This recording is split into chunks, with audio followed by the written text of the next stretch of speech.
আসসালামু আলাইকুম ওয়া রাহমাতুল্লাহি ওয়া বারাকাতুহু। সাল্লাল্লাহু আলা নবিয়িল উম্মি ওয়া আলিহি ওয়া সাল্লাল্লাহু আলাইহি ওয়া সাল্লামা সালাতা ওয়া সালামান আলাইকা ইয়া রাসূলুল্লাহ। সম্মানিত ইমানদার মুমিন মুসলমান ভাই বোনেরা, তদবির দুনিয়া চ্যানেলে আপনাদেরকে স্বাগত জানাচ্ছি। আমি মোহাম্মদ রজব আলী। আজ আপনাদেরকে জানাবো জিন ও জাদু পরীক্ষার আমল সম্পর্কে, যে আমলের মাধ্যমে আপনারা একজন রোগীর কি সমস্যা জেনে নিতে পারবেন, তার কি জিনের সমস্যা আছে নাকি জাদুর সমস্যা আছে নাকি শারীরিক সমস্যা, সেই বিষয়টি আপনারা অবগত হতে পারবেন। তবে তার আগে বলে রাখি, আপনি যদি আজ প্রথম আমার চ্যানেলটি দেখে থাকেন তাহলে চ্যানেলটিকে সাবস্ক্রাইব করে দিন, পাশে থাকা বেল আইকনটি বাজিয়ে দিন এবং অল সিলেক্ট করে দিন। আর ইতিমধ্যে যারা আমার চ্যানেলটি সাবস্ক্রাইব করেছেন আপনাদেরকে জানাই অসংখ্য অসংখ্য ধন্যবাদ। তো সম্মানিত ইমানদার মুমিন মুসলমান ভাই বোনেরা, চলুন আমরা কথা না বাড়িয়ে আমাদের আজকের মূল আলোচনায় ফিরে যাই। আমাদের আজকের আলোচনার বিষয়টি ইতিমধ্যে আপনারা অবগত হয়েছেন। আপনাকে এই জিনের বা জাদুর রোগীর রোগ শনাক্ত করার জন্য প্রথমে যে কাজটি করতে হবে, যে রোগীকে অজু করে আপনার সামনে বসিয়ে নেবেন, বসিয়ে এক গ্লাস পানি নেবেন। প্রথমে ওই গ্লাস থেকে কিছু পানি রোগীকে পান করাবেন। পান করানোর পরে জিজ্ঞাসা করবেন যে পানিটা কেমন লাগে। তো স্বাভাবিক অর্থে ওই পানিটা স্বাভাবিক পানির মতনই লাগবে। লাগার পরে তখন আপনি কি করবেন, প্রথমে 11 বার ইস্তেগফার পাঠ করে নেবেন, 11 বার দুরূদ ইব্রাহিম পাঠ করে নেবেন, নিয়ে পানির মধ্যে দম করবেন। তারপরে আপনি 3 বার আয়াতুল কুরসি পাঠ করবেন। 3 বার আয়াতুল কুরসি পাঠ করে ওই পানির মধ্যে দম করবেন। তারপরে সূরা ইউনুস সম্পূর্ণ সূরাটি পাঠ করে ওই পানির মধ্যে ফুঁক দেবেন। শেষে আবারও 11 বার দুরূদ শরীফ পাঠ করে নেবেন, নিয়ে পানির মধ্যে ফুঁক দিয়ে দিবেন। এমনভাবে ওই পানির মধ্যে ফুঁক দিবেন যাতে করে মুখ থেকে কিছু থুতু ওই পানির মধ্যে পৌঁছায়। তবে এটি রোগীর চোখের আড়ালে করাই ভালো, রোগীর চোখের সামনে না করা ভালো।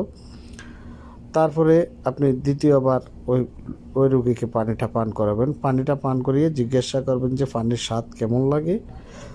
সে যদি বলে যে পানিটা তিতা লাগে তাহলে বুঝে নেবেন যে আপনি তার জিনের সমস্যা রয়েছে, আর যদি বলে টক লাগে তাহলে বুঝে নেবেন যে তার জাদুর সমস্যা রয়েছে, আর যদি স্বাভাবিক থাকে তাহলে তার শারীরিক সমস্যা রয়েছে। এক্ষেত্রে আপনারা ডাক্তারি চিকিৎসার পরামর্শ দিতে পারেন। আপনি একজন রোগীর চিকিৎসা করতে হলে প্রথমে তার রোগ শনাক্ত করতে হবে। আপনি যদি রোগে শনাক্ত না করতে পারেন তাহলে আপনি কিভাবে রোগের চিকিৎসা করবেন? ডাক্তারি জগতে যেমন বিভিন্ন পরীক্ষা নিরীক্ষা রয়েছে, তারপরেই ডাক্তার সেই রোগ সম্পর্কে অবগত হয়ে চিকিৎসা দিয়ে থাকেন। ঠিক তেমনিভাবে অদৃশ্য জগৎ নিয়ে কাজ করতে হলে আপনাকে অদৃশ্যভাবেই এই রোগগুলোকে শনাক্ত করতে হবে। আর শনাক্ত করার জন্য কোরআনী চিকিৎসার কোনো বিকল্প নেই। আর এই কোরআনের আয়াতের মাধ্যমেই আপনারা এই রোগগুলাকে শনাক্ত করতে পারবেন। রোগগুলা শনাক্ত করতে পারলেই আপনি কোরআন দ্বারা ওই রোগীটাকে সুস্থতা দান করতে পারবেন ইনশাআল্লাহ, মহান আল্লাহ পাক চাহে তো। সম্মানিত ইমানদার মুমিন মুসলমান ভাই বোনেরা, এটি অত্যন্ত একটি সহজ। আমি আবারও বলে দিচ্ছি, প্রথমে 11 বার ইস্তেগফার, 11 বার দুরূদ ইব্রাহিম, তারপরে 3 বার আয়াতুল কুরসি এবং সূরা ইউনুস সম্পূর্ণ পাঠ করে পানিতে ফু দিবেন এবং এমনভাবে ফু দিবেন যাতে আপনার মুখ থেকে থুতু ওই পানির মধ্যে পড়ে।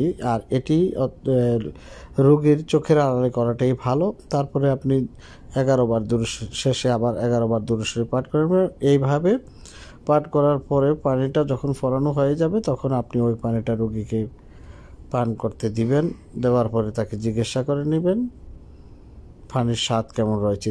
যদি তিতা বলে তাহলে জিনের সমস্যা, আর যদি টক বলে তাহলে জাদুর সমস্যা, আর যদি স্বাভাবিক পানির মতোই থাকে তাহলে তার শারীরিক রোগ মনে করবেন।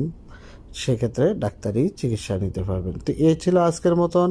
পরবর্তী সময়ে অন্য কোনো বিষয় নিয়ে আসবো। সে পর্যন্ত ভালো থাকুন, সুস্থ থাকুন। আসসালামু আলাইকুম ওয়া রাহমাতুল্লাহি ওয়া বারাকাতুহু।